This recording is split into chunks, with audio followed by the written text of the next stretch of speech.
La fête de la libération du Sinaï est reliée cette année d'une amélioration remarquable dans la situation sécuritaire, mais aussi dans un pas très ambitieux, très considérable dans le domaine du développement. Et alors que le peuple et son président, Abdel Fattah el-Sisi, essayent de consacrer l'état de droit, on trouve qu'on ne parle plus ces jours-ci du rôle d'Israël dans la région. Mesdames et messieurs, bonsoir, je suis Anne-Farag, l'animateur qui va vous accompagner durant les prochaines 60 minutes qui sont l'âge de cette nouvelle édition de votre émission semi-quotidienne directe. Et en fait, ce que je viens de vous annoncer il y a quelques instants, ce sont que les grandes lignes, ou la grande ligne de cette édition, c'est-à-dire la libération ou la fête de la libération du Sinaï.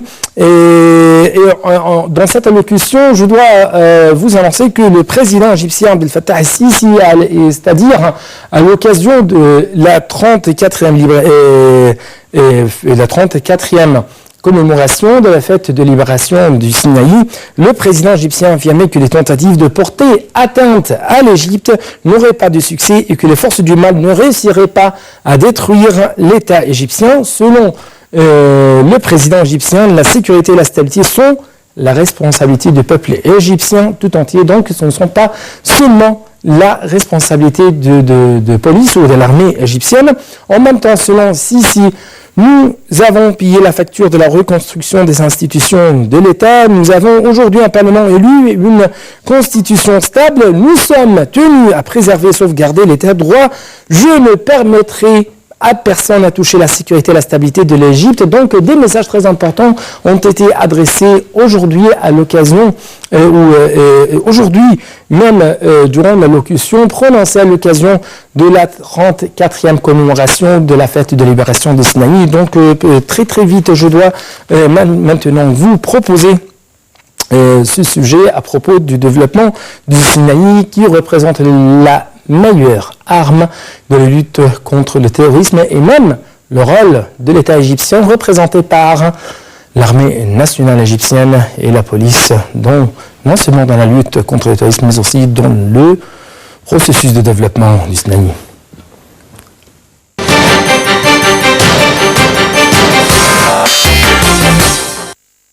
Face à la recrudescence du terrorisme au Sinaï, l'État promet une lutte sans merci. Même si le président Al-Sisi a estimé que ce combat serait long et difficile, il s'est engagé à le mener jusqu'au bout. Le pays affronte la plus puissante organisation secrète du monde. Ils ont déjà menacé les Égyptiens. Ou on vous gouverne ou vous tue. Aujourd'hui, c'est par les Égyptiens avec les Égyptiens qu'on poursuivra la lutte contre le terrorisme qui n'entravera pas le processus politique, a déclaré le président Al-Sisi. Nous n'abandonnerons le Sinaï à personne. Le Sinaï sera aux Égyptiens et nous mourrons pour le défendre, a-t-il affirmé. Le président a annoncé la mise en place d'un commandement militaire unifié chargé exclusivement de la lutte contre le terrorisme dans le Sinaï. Parallèlement, l'armée mène de vastes opérations militaires dans le nord du Sinaï. Des forces aériennes et terrestres participent à cette opération qui cible les fiefs terroristes à Rafah et Chersouaït. Les forces armées ont fermé toutes les artères de l'Arish en prévention d'autres attaques. Tous les lieux soupçonnés sont ratissés par des commandos des forces spéciales à la recherche d'éléments terroristes. Malgré des mesures sécuritaires renforcées et une vaste campagne militaire, le Sinaï s'enfonce plus que jamais dans la violence.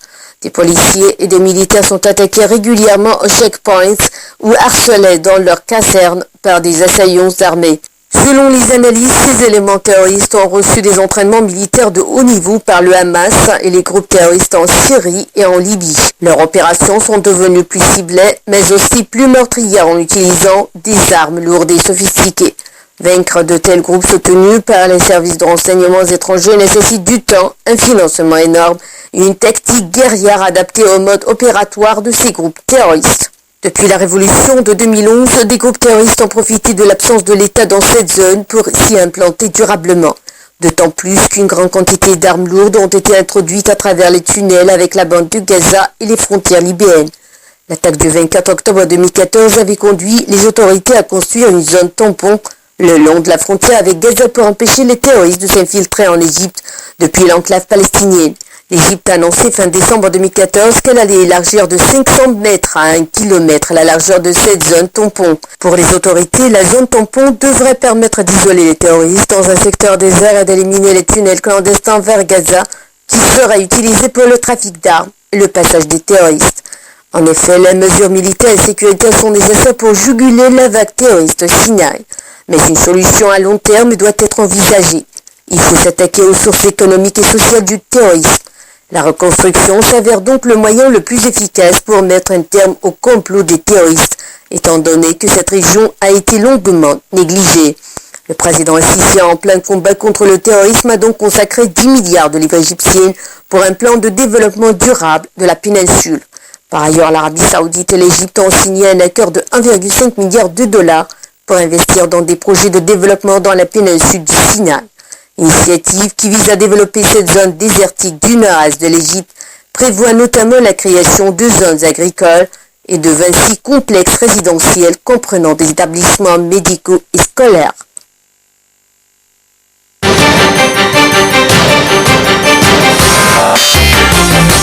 Donc, comme vous venez de regarder, chers téléspectateurs, les observateurs et les experts stratégiques estiment que l'armée égyptienne a réussi à épurer le Sinaï. Bien sûr, combattre le terrorisme définitivement ne serait réalisable qu'à travers la stratégie du développement de la péninsule égyptienne qui s'appelle le Sinaï, cette partie très chère pour le peuple égyptien tout entier.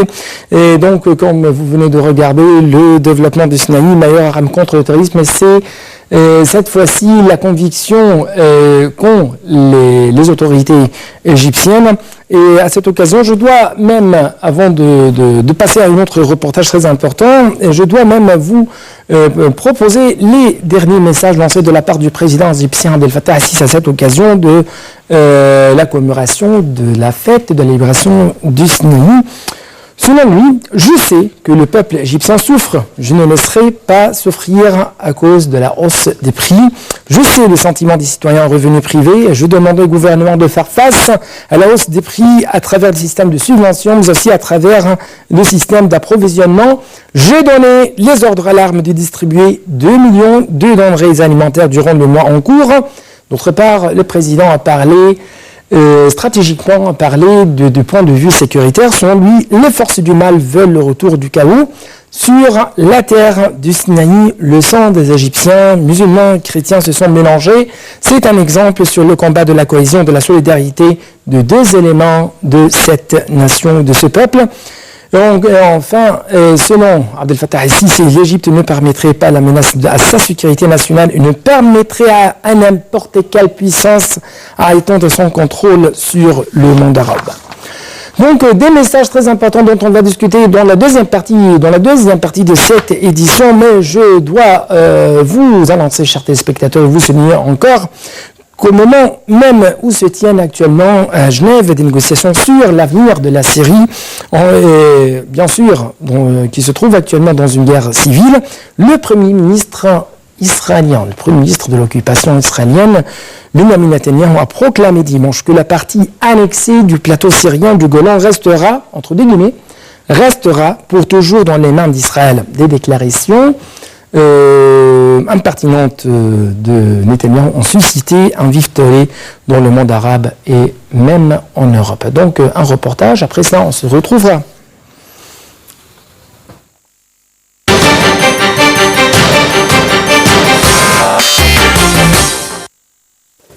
Le Koweït a demandé une réunion des nations de la Ligue arabe suite aux déclarations du Premier ministre israélien Benjamin Netanyahou affirmant que les hauteurs du Golan resteront entre les mains d'Israël pour toujours. Nabil El-Arabi, secrétaire général de la Ligue arabe dont le siège est au Caire, a déclaré que les propos de Netanyahou représentent une violation éhontée du droit international. Le ministère allemand des Affaires étrangères a annoncé lundi qu'une décision unilatérale israélienne pour maintenir le contrôle sur le plateau du Golan va à l'encontre du droit international. Les États-Unis, à leur tour, ont rejeté les remarques du Netanyahou, réitérant qu'ils ne reconnaissaient pas le Golan comme territoire israélien. L'Union européenne, quant à elle, a rappelé mardi qu'elle ne reconnaissait pas l'occupation par Israël du plateau du Golan, en dépit des propos du Premier ministre Benjamin Netanyahou, selon lesquels la partie annexée du Golan syrien restera à jamais sous souveraineté israélienne. Les propos de Netanyahou ont été faits lors d'une réunion du cabinet de sécurité spécialement tenue dans la région et ont été diffusés à la radio publique. Israël ne se retirera jamais des hauteurs du Golan, a déclaré Netanyahou.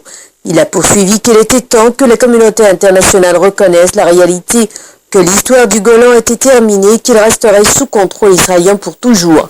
Suite aux déclarations de Netanyahou, le vice-ministre syrien des Affaires étrangères Faisal Al-Mirtad a déclaré que son pays allait reprendre les hauteurs du Golan par tous les moyens, y compris en utilisant la force militaire.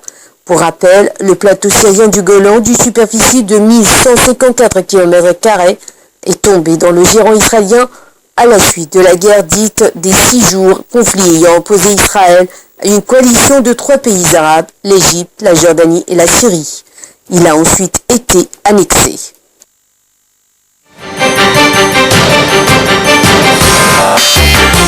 Donc, comme vous venez de regarder, c'est toujours la réponse d'Israël à n'importe quelle initiative de la paix proposée de la part de l'Arabe ou même proposée de la part des Européens. C'est, comme vous venez de regarder, l'occupation, mais aussi l'annexion de ce plateau, bien sûr, syrien de Golan au territoire, entre guillemets, d'Israël. Mais très très vite, je dois cette fois-ci passer à une autre question, un autre sujet. Cette fois-ci, c'est la poursuite des négociations de Genève jusqu'à mercredi. Donc, un bref reportage après cela. C'est le temps des analyses. Comme je viens de vous annoncer au début de cette émission, c'est la fête, le 25 avril, la fête de la libération de Sinaï.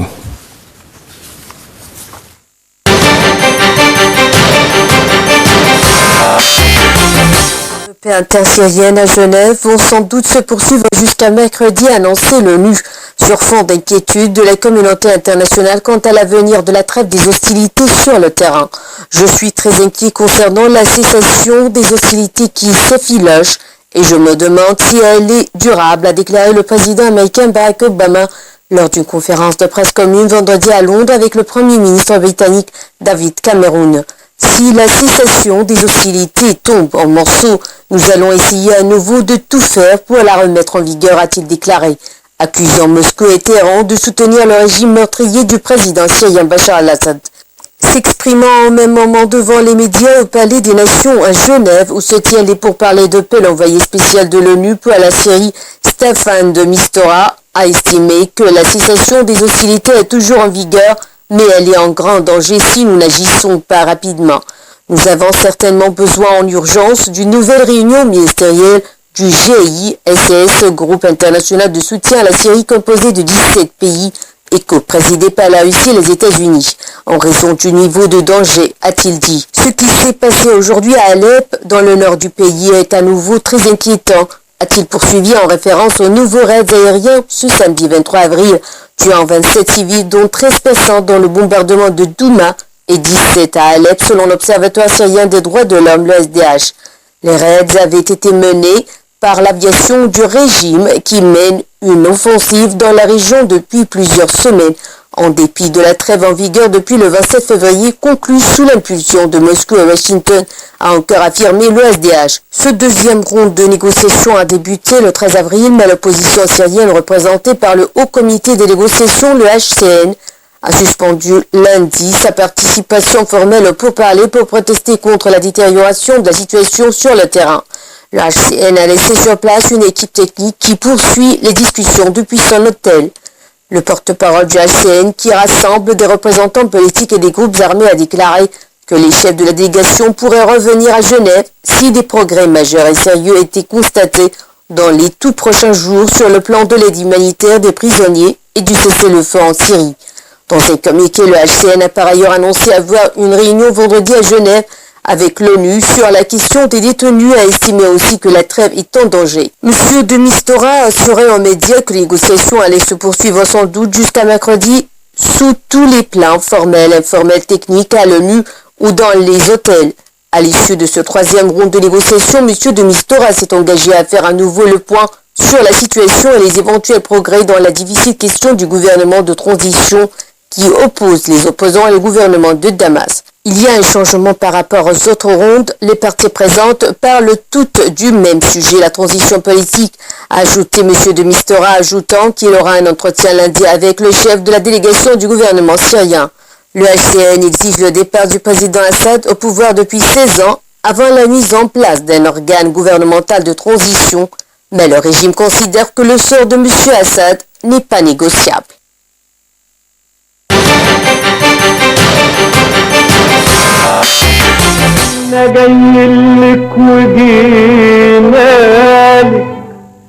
ولا تهنا ولا نسينا طيب والتانية قلنا ولا رمنا يا فرمالي عن القول والله ما سهينا اي والله والثالثة انت حملي وانا حمالي صباح الخير يا سينا وصباح يا سينا رسيتك مراسينا صباح الخير يا سينا رسيتك مراسينا تعالي حضنينا الدافي ضمينا وبوسينا يا سينا يا سينا وصباح الخير يا سينا رسيتك مراسينا وصباح الخير يا سينا رسيتك مراسينا تعالي ضمينا الدافي ضمينا وبوسينا يا سينا يا سينا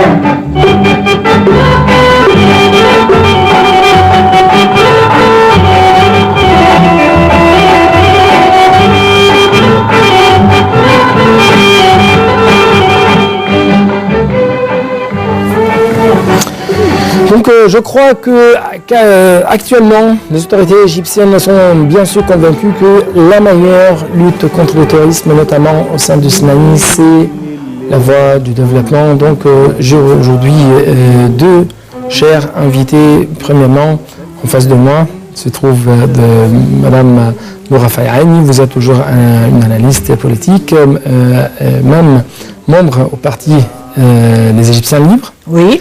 Vous êtes toujours le bienvenu, c'est une alternative internationale. Et à côté de moi, à droite, se trouve le général M. Ibrahim Chokri. Vous êtes toujours le bienvenu. Vous êtes un expert dans le domaine sécuritaire. Et avant de commencer cette édition, je dois vous dire félicitations pour la 34e commémoration de la fête de libération du Sinaï. Et ma première question porte sur aujourd'hui, comment vous trouvez cette commémoration ? C'est à vous de répondre à cette question. Je souhaite que cette commémoration, enfin je ne suis pas la seule à le souhaiter, remarquez, que cette commémoration ne soit pas simplement une commémoration du passé, mais qu'elle se concentre et elle développe l'avenir. Maintenant, nous avons un élément, plusieurs éléments nouveaux.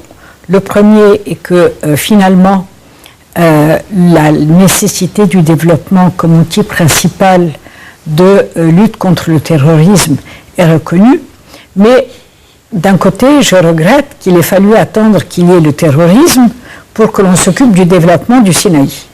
Alors que le Sinaï est une terre égyptienne qui est très riche de beaucoup de ressources et que les Sinaïtes ainsi que les Égyptiens ont le droit et le devoir de mener à bien le développement du Sinaï dans son ensemble. Et je souhaite donc que ces commémorations soient axées sur le programme du Sinaï, développer et mieux informer sur la stratégie de développement du Sinaï et en particulier comment les habitants du Sinaï seront intégrés dans ce développement d'une part et d'autre part de proposer aux Égyptiens qui souhaitent immigrer vers le Sinaï, enfin je dis immigrer, c'est une plaisanterie bien sûr, quel peut être leur rôle? Qu'est-ce qu'ils, à côté des habitants du Sinaï, quelles sont les opportunités, les activités qu'ils peuvent développer et qui leur sont offertes? Oui.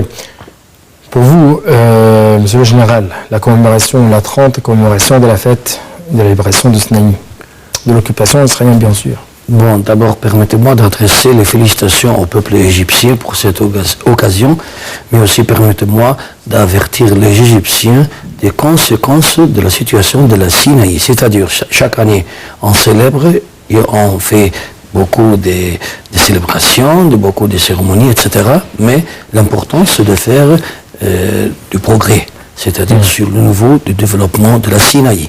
Oui. Moi, avant cela, et en tant qu'un expert sécuritaire, je crois qu'aujourd'hui, cette occasion est intervenue alors qu'il y a une grande amélioration, très remarquable dans la situation sécuritaire au sein du Sinaï.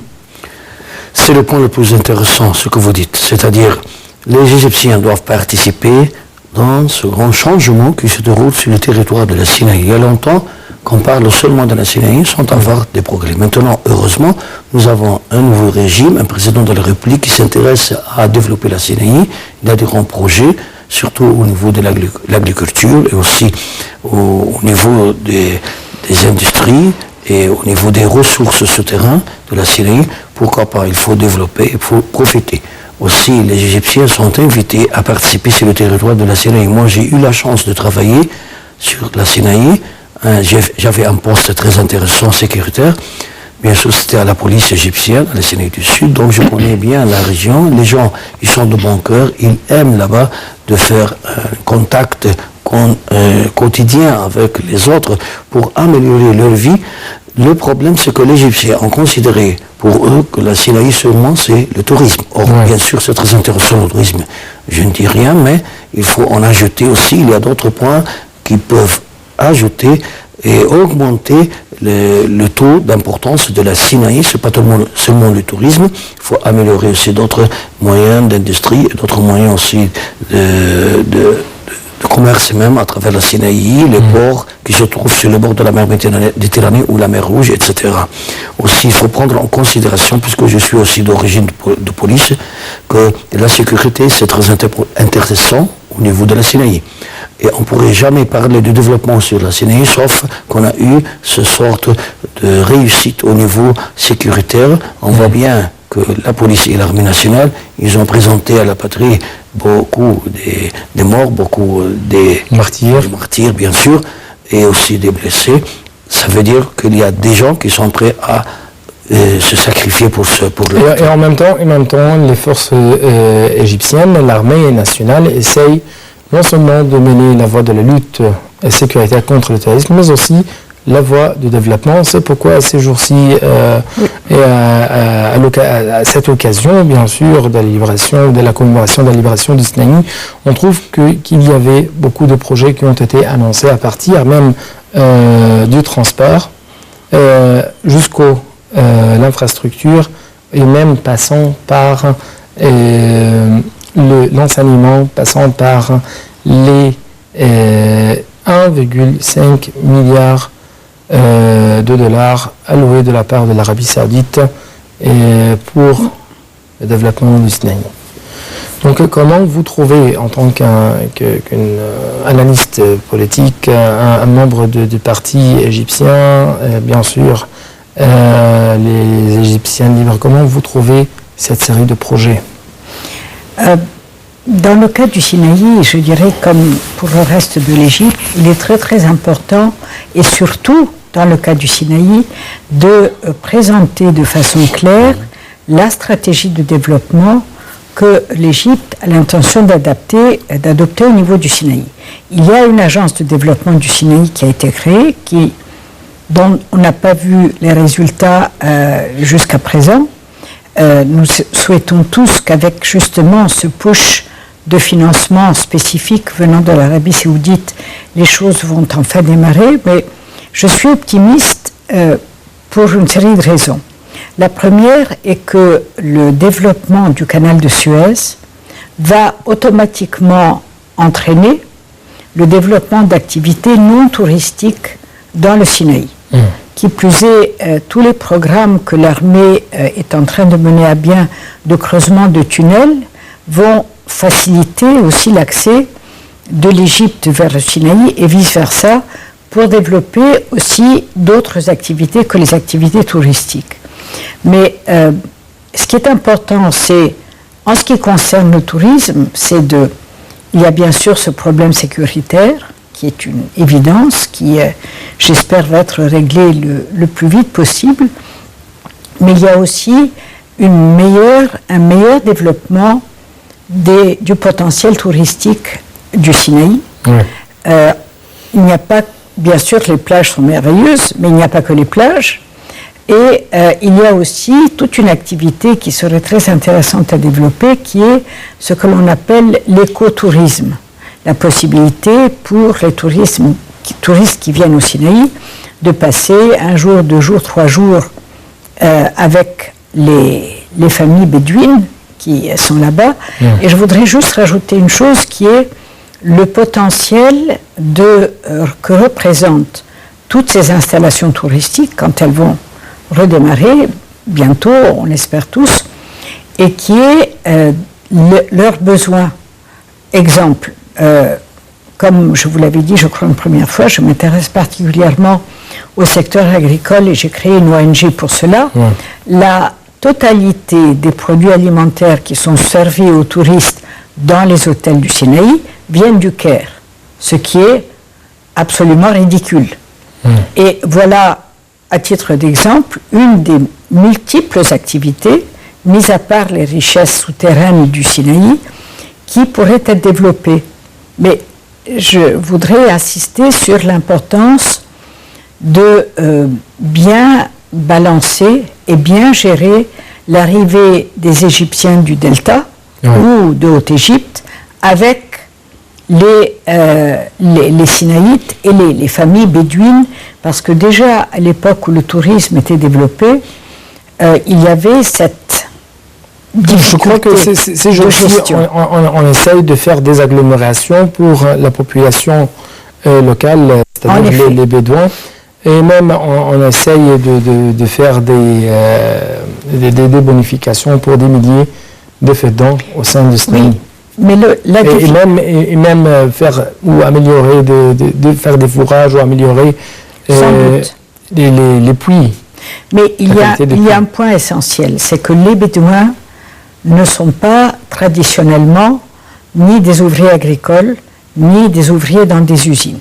Oui. Et que, par exemple, au niveau hôtelier, la quasi-totalité du personnel dans les hôtels vient de la vallée, oui, du Delta ou de Haute-Égypte. Et de ce fait, les Bédouins, c'était l'une des multiples raisons de friction, se sentaient marginalisés. Oui. Et c'est pour cela que je dis qu'il y a une attention particulière à porter sur ce point-là. Ils sentent que ceux qui sont arrivés du Delta et de la Haute-Égypte essayent de prendre leur part dans... Évidemment, ouais. Évidemment. Ouais. Oui. Vous avez des commentaires? Oui, si vous me permettez, moi je voudrais ajouter un point très intéressant. Peut-être c'est quelque chose qui arrive sur le territoire de la Sinaï, je ne sais pas, mais il faut prendre en considération comment améliorer les ports et les aéroports qui se trouvent sur tout le triangle de la Sinaï, c'est-à-dire la Sinaï du nord et du sud. On entend bien qu'il y a des ports égyptiens comme le port El Arish qui se trouve au nord, le port aussi du sud qui se trouve autour de la Sinaï. Moi je connais bien qu'il y a un aéroport autour, c'est-à-dire c'est la capitale de la Sinaï du sud. Il y a aussi, bien sûr, le port de Sharm el-Sheikh, il est très célèbre, très connu, il est très sophistiqué, mais on ne va pas parler seulement du port de Sharm el-Sheikh. Il faut s'intéresser des aéroports comme l'aéroport de Sainte-Catherine. Comme ici, il y avait un projet de faire un aéroport au niveau de Ras Sudr. C'est la région qui se trouve au début de la Sinaï du Sud. Donc il faut améliorer l'aviation au niveau de la Sinaï du Nord et de la Sinaï du Sud, et aussi une aviation interne, c'est-à-dire pas seulement à l'extérieur, une aviation avec l'extérieur de notre pays, mais aussi à l'intérieur. Pourquoi pas? Il n'y a pas de l'aviation entre Ras Sudr, s'il y aura un aéroport, et entre Luxor et Aswan, etc. Aussi, il faut prendre en considération les ports, par les aéroports. Il y a un port très célèbre, très ancien, qui se trouve à la région de Abosnima, puisque moi j'étais officier là-bas, et dans le cadre de Abordis. Ce port-là, on l'utilise souvent, même avant la guerre de 67, pour le transport des industriels, c'est-à-dire pour le transport des ressources souterraines qu'on a apportées et on a appris de la Sinaï, du sol. et pour le transporter, comme le phosphate, etc. Pourquoi on ne fait pas un plan pour améliorer ces ports? Ça va bien aider la manière nouvelle de faire une sorte de commerce au niveau de la Sinaï. Les ports, les aéroports, pour moi, sont très intéressants. Je trouve qu'ils n'ont pas pris l'intéressance la plus importante. Oui. En fait, cette commémoration est intervenue dans un contexte sociopolitique, socio-sécuritaire très important. Il y a plusieurs questions à vous poser. Il y a plusieurs questions qui ont été suscitées dans les médias, dans les journaux, dans les réseaux sociaux. C'est pourquoi, permettez-moi de vous proposer quelques questions. Mais avant cela, je dois saisir cette occasion pour vous proposer les messages adressés de la part du président égyptien Abdel Fattah al-Sisi durant son allocution à l'occasion de cette commémoration. Par exemple, Abdel Fattah al-Sisi a affirmé que les tentatives de porter atteinte à l'Égypte n'auraient pas du succès et que les forces du mal ne réussiraient pas à détruire l'État. Votre commentaire? Oui, bien sûr, vous savez que maintenant nous sommes dans un vrai changement. Le changement, ça veut dire exactement que le peuple va s'unir jour après jour, dans le cadre de la protection de son pays. C'est-à-dire être aussi tous ensemble dans un seul état de protéger le pays, d'améliorer le pays. Si quelqu'un d'autre est contre ça, ils ne sont pas nombreux, ils sont rares. Donc ils ne vont pas prendre des décisions pour détruire un État qui vient d'être renouvelé. Cette situation dont vous parlez, les gens qui parlent comme ça, de cette façon-là, ils parlent de l'année peut-être 2011, mais la situation a changé complètement. Il y a un président de la République que le peuple le soutient, bien sûr. Il a un soutien populaire. Bien sûr, il y a des choses qui ne sont pas déjà complètes. C'est-à-dire, on n'a pas achevé le travail complètement. Bien sûr, il y a des démarches qu'on doit prendre au niveau de toutes les institutions de l'État. Mais ça ne veut pas dire qu'on va courir derrière des gens qui veulent détruire notre État. Non, je trouve que c'est quelque chose de difficile à faire puisqu'il y a une solidarité existante maintenant. Oui. Selon le chef de l'État, la sécurité et la stabilité sont la responsabilité du peuple égyptien tout entier, c'est-à-dire ce ne sont pas seulement la responsabilité des forces armées et de la police. Votre réponse ou votre commentaire? C'est une certitude. Il est certain que le peuple tout entier participe de la sécurité, mais je pense qu'il y a nécessité de développer auprès du peuple dans son ensemble comment il peut participer à la sécurité. Parce que jusqu'à présent, la sécurité a été prise en charge par la police et par l'armée, ce qui est tout à fait logique et nécessaire. Mais à partir du moment où l'on dit mais le peuple dans son ensemble doit participer à la sécurité, c'est une certitude. Encore faut-il dire au peuple comment. Comment est-ce qu'il peut, de façon pratique, concrète, efficace, participer à la sécurité de son pays? Oui. Selon le président égyptien Abdel Fattah al-Sisi, nous avons payé la facture de la reconstruction des institutions de l'État. Nous avons aujourd'hui un Parlement élu et une constitution stable, mais aussi une institution présidentielle. Bien sûr, vous voyez maintenant, la constitution est appliquée. C'est-à-dire nous avons bien sûr une Assemblée nationale, nous avons une présidentielle et nous avons aussi un gouvernement qui a été ratifié de l'Assemblée, c'est-à-dire qui a eu l'acceptation du peuple. Ce qui nous reste maintenant seulement, c'est de faire des projets et appliquer le travail, et exécuter le travail bien sûr, c'est-à-dire le peuple qui va faire le travail. Donc nous ne sommes pas dans une situation de parler, de discuter, de perdre le temps à mettre des points théoriques. Non, il faut pratiquer le travail, c'est-à-dire ce qui nous intéresse maintenant, c'est le développement, c'est activer la vie quotidienne. Bien sûr, si je suis un policier, je parle de faire notre travail sécuritaire auprès du peuple, bien sûr. Mais si je parle d'autres organes, il y a d'autres organes du peuple qui doivent faire une sorte de production, un travail, c'est-à-dire aider, mettre main dans la main. Oui. Bien sûr. Je voulais juste faire un commentaire sur cette question du peuple. Que effectivement, cette phrase-là implique a priori deux composantes. L'une qui est les organes qui représentent le peuple dans son ensemble, qui peuvent être le Parlement et les différents organes professionnels du côté des employeurs et des employés, mais je pensais pour ma part d'une façon plus générale au peuple dans son ensemble, c'est-à-dire la participation directe de telle ou telle personne, telle ou telle famille, tel ou tel village dans le développement, c'est-à-dire d'avoir une attitude positive et créatrice également. Ouais. Allez-y avec votre question. Oui, nous sommes tenus à préserver et sauvegarder l'état de droit, selon le président égyptien.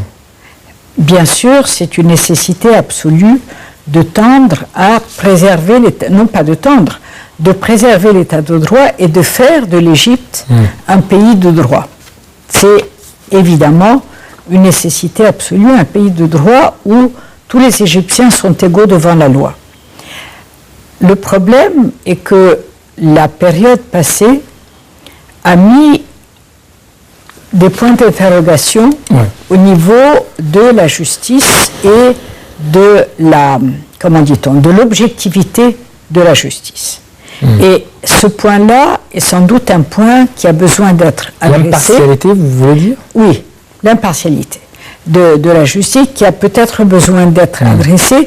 Et de la même façon, il y a un travail d'éducation à faire.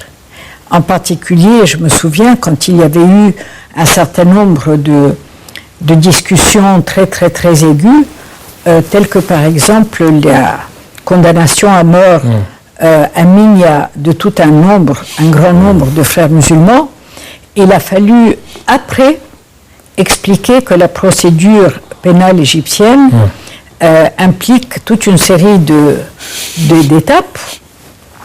Et il y a donc ce travail d'information, les médias ont aussi un rôle là-dedans, qui est important, qui est que, bien sûr, l'Égypte doit devenir un pays de droit, mais il y a aussi à expliquer le modus operandi, le mode d'emploi par le peuple de sa relation avec la justice. Oui. Cette fois-ci, c'est la même question à vous et cette réponse de la part d'un professeur de droit à l'Académie de police. Si vous me permettez, moi, j'ai proposé une idée, et je la propose de nouveau aujourd'hui, de faire des études de droit auprès des élèves, par exemple aux années secondaires.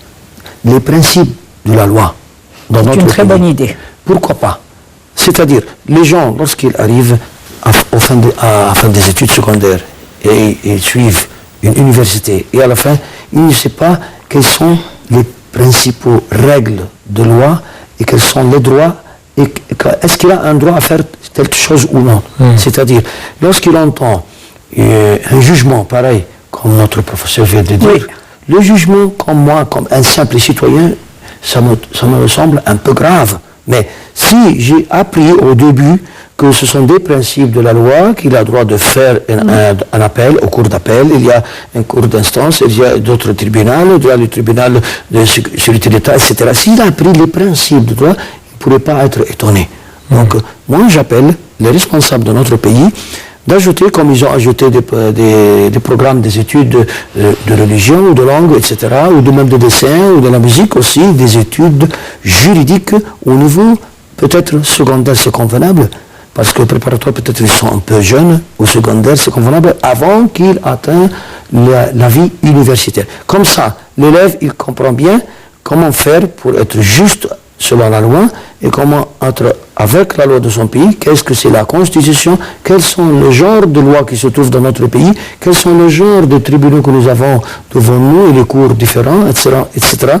Même on peut ajouter en plus, on nous dit, il y a quelque chose qui s'appelle cours international, il y a aussi ce que nous appelons cours des termes toujours utilisés dans les médias. Pourquoi pas? Pourquoi pas? À ce temps-là, il peut accepter des règlements et accepter les lois, et même il peut aider à améliorer la vie juridique de son pays. Je ne permettrai à personne à toucher la sécurité et la stabilité de l'Égypte. Les forces du mal veulent le retour du chaos. L'Égypte ne permettrait pas à n'importe quelle puissance à y étendre son contrôle sur le monde arabe. Vous avez des explications ou des analyses? C'est comment dit-on? C'est la destinée de l'Égypte.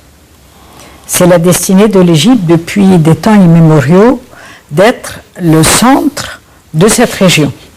Et je suis entièrement d'accord avec ce que dit le président. Il est de fait que, qu'on le veuille ou pas, nous sommes dans un monde qui est en plein, comment dit-on, bouleversement, en pleine transition, avec toute une série de forces. Contradictions même. Oui, mais bien sûr, de toute une série de forces et de courants qui sont en train de changer, de directions qui sont en train de changer, et de toute évidence, le monde entier traverse une phase de bouleversement très forte, et en particulier notre région, qui a été traditionnellement un centre de civilisation, et qui, pour toute une série de raisons historiques, se trouve ce serait trop long à développer, se trouve en situation de crise plus encore que le reste du monde, et de ce fait, il y a bien évidemment toute une série d'intérêts qui peuvent ne pas aller dans le sens du développement de l'Égypte.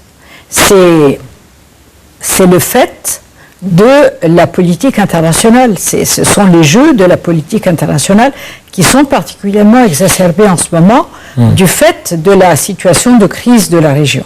Oui. Mais c'est vrai, elles existent. Pas forcément, à mes yeux, et je ne suis pas la seule à partager ce point de vue, contre l'Égypte. Ce n'est pas délibérément, systématiquement contre l'Égypte. C'est les jeux de force dans le monde qui font que l'Égypte est partie prenante de ces jeux de force qui sont en train de changer. Et même donner des coups sous les ceintures. Évidemment. Mais évidemment. C'est ça la politique. C'est ça la politique. Évidemment. N'est-ce pas? Pour moi, cette phrase n'a pas besoin d'être expliquée. C'est clair complètement ce qu'a dit le président de la République. Mais si vous me permettez, si vous me demandez de faire un simple commentaire. Et le commentaire que, premièrement, vous avez un président qui est complètement patriote, qui aime son pays. Deuxièmement, si au futur, on aura un autre président suivant, il doit suivre ça, donc ça sera de plus en plus difficile, il doit améliorer de plus en plus la vie des Égyptiens. Nous avons vu que notre président actuel, il a bien essayé d'améliorer notre vie par ses principes. Et troisièmement, l'Égypte, au sein du monde arabe, c'est très intéressant, le monde arabe, et sans l'Égypte, il n'y a pas le monde arabe, c'est quelque chose, c'est retour à la vie de base, de notre principe de base. Moi, je viens de rentrer des Émirats, j'étais là-bas il y a quelques jours, je vois les gens là-bas, ils aiment beaucoup l'Égypte, ils ont confiance en Égypte, que ce sont les Égyptiens qui peuvent défendre toute la région arabe. Tu vois, c'est une responsabilité très grande, énorme. Donc il faut avoir un pays, comme je viens de vous dire, en pleine solidarité. Oui. Permettez-moi de vous dire une remarque, et si ma remarque c'est vrai ou faux. On ne parle presque plus d'Israël durant les dernières années, notamment après 2011. Et même durant cette commémoration, on ne parle presque plus d'Israël. Vous voulez dire qu'on ne parle pas positivement ou négativement? Pour expliquer votre question. Je ne pense pas du tout.